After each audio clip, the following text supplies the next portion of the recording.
수학 이 두 글자를 듣는 순간 머리가 하얘지고 가슴이 답답해지는 소위 멘붕이 오는 분들 많으시죠. 그런데 오늘 이분을 만나면 속이 좀 뻥 뚫리지 않을까 싶습니다. 수학이라는 높은 벽 앞에 서 있는 분들에게 꼭 해줄 이야기가 있다는 분이 오늘 나오셨습니다. 안녕하세요. 안녕하세요. 수학을 가장 수학답게 가르친다고 자부하는 진짜 수학 교육 전문가 문영진입니다. 보니까 고수께서는요, 소위 사교육 1번지인 대치동에서 수학학원을 하고 계십니다. 그래서 첫 번째 이 질문부터 좀 드릴게요. 올 초에 화제가 됐던 7세 고시, 심지어 4세 고시라는 말이 있는데 고수께서는 이 조기 열풍에 대해서 어떻게 생각하십니까? 매우 안타깝게 생각합니다. 그 시기 아이들에게는 놀이를 통해서 배우고 자연스러운 호기심 발달이 훨씬 중요하다고 생각하거든요. 너무 일찍부터 학습 부담이 많아지면 배움에 대한 흥미를 기대하기는 어렵습니다. 그래서 진짜 실력을 키울 기회조차 놓칠 수 있다고 생각합니다. 그러니까요. 예. 자, 그렇다면 고수께서는 수학 전문가로서 선행학습은 어떻게 생각하고 계세요? 미리 땡겨서 수학을 배우는 거잖아요. 선행학습 자체를 무조건 나쁘다고 보지는 않습니다. 하지만 문제는 대부분 학원들에서 이루어지는 선행이 단순히 몇 학년 때는 어디까지 나가야 한다, 심지어 여러 번 반복해야 한다라는 식의 교과 진도 위주로 진행된다는 점이죠. 자, 그렇다면 이걸 어떤 방식으로 하는 게 올바른 거죠? 아이들이 처음 수학 개념을 만날 때 초등의 눈과 초등의 언어로 상식적으로 이해가 되고 초등에서 중고등까지의 개념들이 자연스럽게 연결되는 것을 보여주는데 초점을 맞춰야 한다고 생각하는데요. 그래서 학년 구분보다는 주제별로 구성을 해서 전체적인 흐름을 파악하고 각 개념이 어떻게 확장되는지를 경험하게 하는 것이 필요하다고 봅니다. 그렇군요. 근데 이제 보통 수학 전문가들은 중고등학생들을 대상으로 해서 가르치는 경우가 많이 있는데 오늘 고수께서는 초등 수학 교육부터 강조하는 이유가 있을 것 같아요. 이 시기가 아이들의 수학적 사고력과 학습 태도를 제대로 형성할 수 있는 가장 결정적인 기회의 창이라고 믿기 때문입니다. 아이들이 수학을 단순히 어려운 과목이 아니라 세상을 이해하는 즐거운 도구, 나아가서 상식처럼 자연스럽게 받아들일 수 있도록 그 첫 단추를 잘 끼워주는 것이 굉장히 중요하다고 생각합니다. 고수만의 특별한 방법 같은 게 있을까요? 네, 예를 들어서 true, false라고 해서 참과 거짓 문제 또는 멘탈 매스라고 해서 머리로만 해결하리라는 걸 활용하고 있는데요. 네네네. 아이들이 개념을 정확히 깊이 있게 이해했는지 확인하는 데 아주 효과적이고요. 또 단지 암산 능력을 기르는 것을 넘어서 쓰지 않고 머릿속으로만 문제를 해결하려고 하면 자연스럽게 문제의 큰 그림을 보게 됩니다. 그리고 최종 답을 내기 전에 다시 한번 꼼꼼히 확인하는 치밀함까지 기르도록 훈련을 시키고 있는데요. 실제 수학을 잘하는 아이들을 보면 이런 사고의 유연성과 치밀함에서 큰 차이를 보이곤 합니다.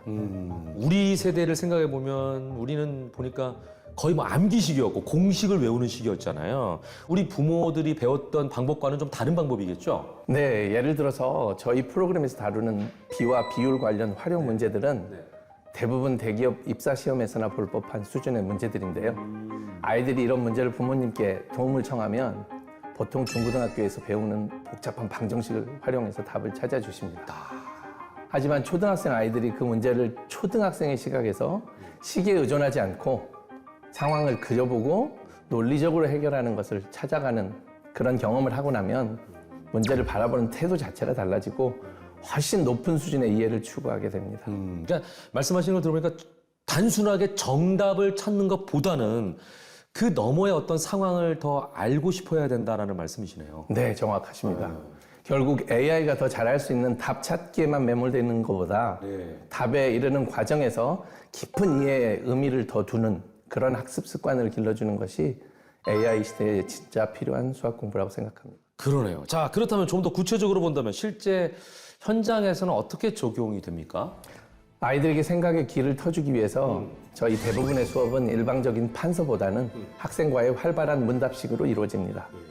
정답을 맞추지 못했더라도 문제에 접근하는 방식이 자연스러운지, 논리적인 흐름에 무리가 없는지 살펴보고 아이들이 다양하게 생각하고 자신의 아이디어를 자유롭게 표현하도록 격려하고 지도하고 있습니다. 처음에는 좀 어려워하지 않았을까요? 왜냐하면 기존의 방식하고 너무 다르잖아요. 맞습니다.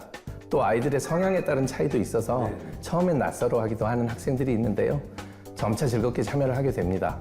중요한 것은 정답을 맞춰야 하는 두려움이 없도록 잘 격려를 해줘야 한다는 것인데요. 네, 저희 수업에서 강의식 수업이 됐던 개별 맞춤 수업이 됐던 저희가 추구하는 사고방식과 관심의 초점은 같습니다. 여기서 말씀드린 개별 맞춤 수업의 경우에는 소수의 학생들이 각자 계획과 속도에 맞춰서 선생님과 1대1로 긴밀하게 소통하면서 진행이 되는데요.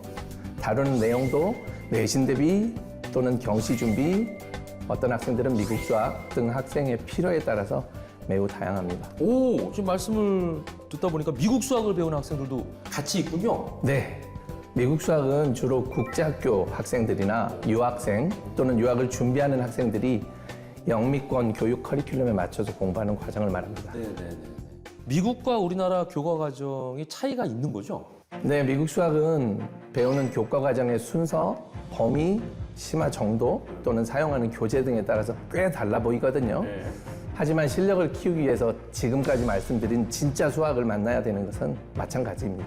현재 저희는 수학 교육 전문가들로 구성된 연구진이 저희만의 교육 철학이 담긴 미국 수학 콘텐츠도 활발히 개발 중에 있고요. 이를 통해서 우리 아이들이 AI 시대의 글로벌 인재로 성장하도록 돕고 있습니다. 네. 뭐 이렇게 고수께서 이끌다 보면 거기에 잘 따라오고 잘하는 친구들도 있겠지만 어떤 친구들은 수포자인 친구들도 있을 것 같아요. 그런 아이들에게 중요한 건 뭐라고 생각하십니까? 잠시 진도나 시험에서 벗어나서 작은 부분이라도 시간을 들여서 완전히 이해하는 경험을 할 그런 기회를 만들어 주시는 것이 중요합니다. 좀 기다려줘야겠네요. 네. 그죠? 단계가 다 다르기 때문에. 그 경험이 바로 자신감을 만들어 줍니다. 그렇군요. 예. 마지막으로 막연하게 수학이 어렵거나 두렵다라고 하는 학생 또는 그 학생을 둔 부모들께 어떤 말씀을 해주실 수가 있을까요? 네, 수학 때문에 힘들어하는 학생들에게는 진정한 이해에서 오는 작은 성공의 경험이 가장 중요하다고 말하고 싶습니다. 당장 점수보다는 아주 작은 개념이라도 충분한 시간을 갖고 아, 이런 거였구나 하고 스스로 깨우치는 기회를 꼭 만나야 합니다. 부모님의 역할은 그런 기회를 만날 수 있는 환경을 제공해 주시는 것입니다.